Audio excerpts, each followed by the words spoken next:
मैं हूं आपके साथ मनीषा सिंह और आप देख रहे हैं एबीपी गंगा। लोकसभा चुनाव के लिए अब 5वें चरण की बारी है, यानी कि आज चौथे चरण के मतदान के बाद अब 3 चरणों का चुनाव ही बाकी है। लेकिन इसी के साथ सियासी पारा अब और हाई होता जा रहा है और एक बार फिर भगवान राम के नाम की चर्चा तेज हो गई है। वो ऐसे कि अभी तक आरक्षण, संविधान और दूसरे कई ऐसे मुद्दे थे जिस पर सत्ता पक्ष और विपक्ष के बीच जुबानी जंग चल रही थी, लेकिन अब चर्चा राम भक्तों और रामद्रोहियों की होने लगी है, क्योंकि सीएम योगी ने कुछ ऐसा बताया है। पूरा चुनाव अगर आप देखेंगे तो पूरा चुनाव राम भक्तों और रामद्रोहियों के बीच में जा चुका है।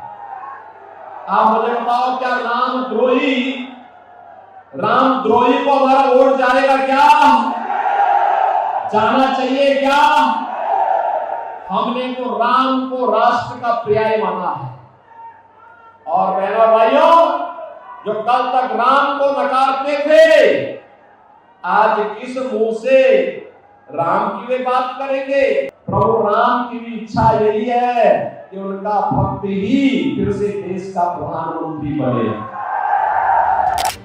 इसी के साथ राम मंदिर को लेकर एक बार फिर से सीएम योगी ने गठबंधन दल सपा कांग्रेस को घेरा। कहा ये दोनों लोग तो बस भगवान राम पर सवाल उठाते रहे हैं। साथ ही विपक्ष पर तंज कसते हुए कहा कि क्या मंदिर इटली में बनाना चाहिए था।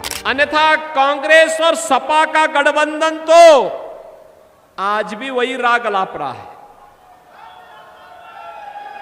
क्या राग अलाप रहा है? जब इनकी सरकार थी तब कांग्रेस ने क्या किया था? तब कांग्रेस ने कहा था राम तो हुए ही नहीं। कहते हैं भारत में राम मंदिर नहीं बनना चाहिए था। अरे भारत में नहीं बनेगा तो क्या इटली में बनेगा क्या राम मंदिर? सीएम योगी विपक्ष पर हमला बोलने में यही नहीं रुके। उन्होंने विपक्ष की तुलना पाकिस्तान के साथ कर दी। कहा कि देश में सिर्फ 2 ही लोग पीएम मोदी का विरोध कर रहे हैं, एक रामद्रोही और दूसरा पाकिस्तानी। 2 ही लोग मोदी जी का विरोध कर रहे हैं, या तो रामद्रोही और या पाकिस्तान।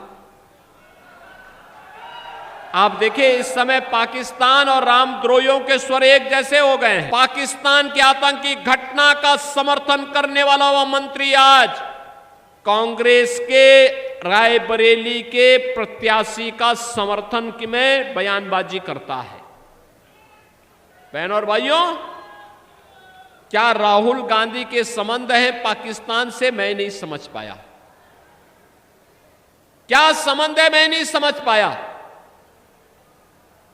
रहेंगे हिंदुस्तान में, वोट मांगेंगे रायबरेली में और उनको समर्थन मिल रहा है पाकिस्तान से।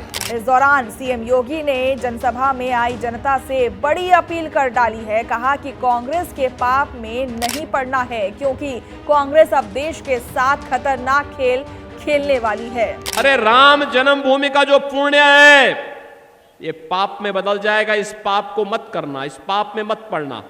और इसीलिए मैं आपसे कहने के लिए आया हूं, कांग्रेस के पाप में नहीं पड़ना है।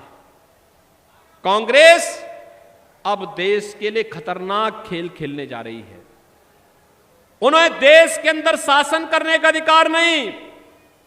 देश उन्हें पहले ही उन्हें बाहर कर चुका है, बाहर का रास्ता दिखा चुका है। मतलब जैसे जैसे चुनाव आखिरी दौर में आता जा रहा है, वैसे वैसे भीषण गर्मी के बीच सियासी पारा पहले के मुताबिक और बढ़ता जा रहा है और वार पलटवार का दौर तेज होता जा रहा है।